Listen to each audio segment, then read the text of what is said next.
அன்பார்ந்த குடும்பத்தினரே, உங்கள் அனைவருக்கும் என் காலை வணக்கம்.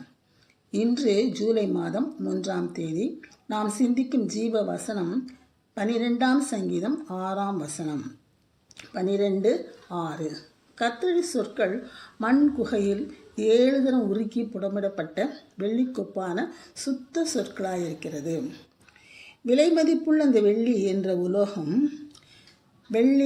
விளைவிடத்திலிருந்து வெட்டி எடுக்கப்பட்டு மண் குகையில் போட்டு மிகுந்த வெப்பத்தை அனுப்பி 7 தரம் அதை உருக்கி அதில் உள்ள மற்ற மாசுக்களை அப்புறப்படுத்துவார்கள். அப்படியே புடமிடப்பட்ட வெள்ளி மிகவும் பிரகாசமாக நல்ல தளதளென்று இருக்கும்.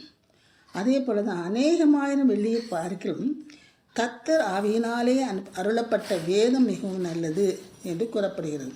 கர்த்தருடைய வேதம் குறைவற்றதும் ஆத்துமாவை உயிர்ப்பிக்கிறதுமாக இருக்கிறது. இந்த வேதத்தில் காணப்படும் கர்த்தருடைய சொற்கள் மண் குகையில் 7 தரம் உருக்கி புடமிடப்பட்ட வெள்ளிக்கு ஒப்பான சுத்த சொற்களாக இருக்கிறது என்று தாவீது கூறுகிறார்.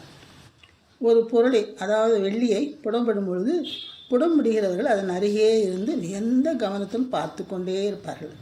அது சரியாய் புடமிடப்பட்டவுடன் அதை நெருப்பி நின்று எடுத்து விடுவார்கள். அப்படியாக கர்த்தருடைய சொற்களும் சுத்த வெள்ளியாக்கப்பட்டு வேதாகமத்தில் எழுதப்பட்டிருக்கிறது. இப்படிப்பட்ட வெள்ளிக்கொப்பான அந்த சுத்தமாக்கப்பட்ட கர்த்தருடைய சொற்களை நாம் வேதத்தில் வாசிக்கிறோம். நாம் வேதத்தை தினமும் வாசித்து தியானிக்க வேண்டும். அதுவும் முக்கியமாக அதிகாலையில் எழுந்த உடனே நாம் வேதத்தை வாசிக்க வேண்டும். அப்பொழுது கர்த்தருடைய தம்முடைய சொற்களின் மூலமாக நம்மோடு உரையாடுவார். நாம் அன்றைய தினம் கர்த்தருக்காக என்ன செய்ய வேண்டும் என்று அவருடைய சொற்களால் நம்மோடு இடைப்பட்டு நமக்கு கூறுவார். அதை கேட்டு அவருடைய சித்தத்தின்படி செய்தோமானால் அன்றைய தினம் கர்த்தரால் ஆசீர்வாதமாக இருக்கத்தக்கதாக இருக்கும். நம்முடைய சொற்களும் அவருடன் பேசும் பொழுது வெள்ளியைப் போல, அதாவது மண் குகையில் 7 தரம் உருக்கி புடமிட்டது போல இருக்கும்.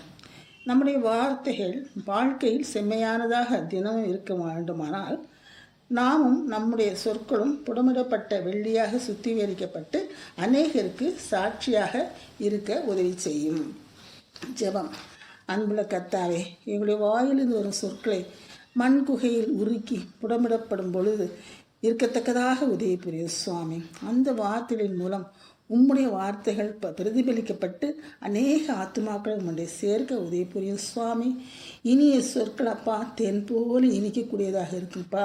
அப்படியாக நாங்கள் மற்றவர்களுடன் பேசும்பொழுது எங்கள் சொற்கள் இனிய சொற்கள் அப்பா தேனை போல அவர்களுக்கு இருக்கத்தக்கதாக, அதன் மூலமாக அவர்கள் பயன்பெற்று அநேகர் அப்பா உண்மை அறிந்து கொள்ளத்தக்கதாக, அப்பா தேனின் மதுரமான சொற்களை நீ பேசுகிறீர் என்பதை அவர்கள் அறிந்து கொள்ளத்தக்கதாக கிருபை செய்ய வேண்டும் என்று கர்த்தராகிய இயேசு கிறிஸ்துவின் மூலமாய் வேண்டிக் கொள்ளுங்கள் பரம தகப்பனே. ஆமென்.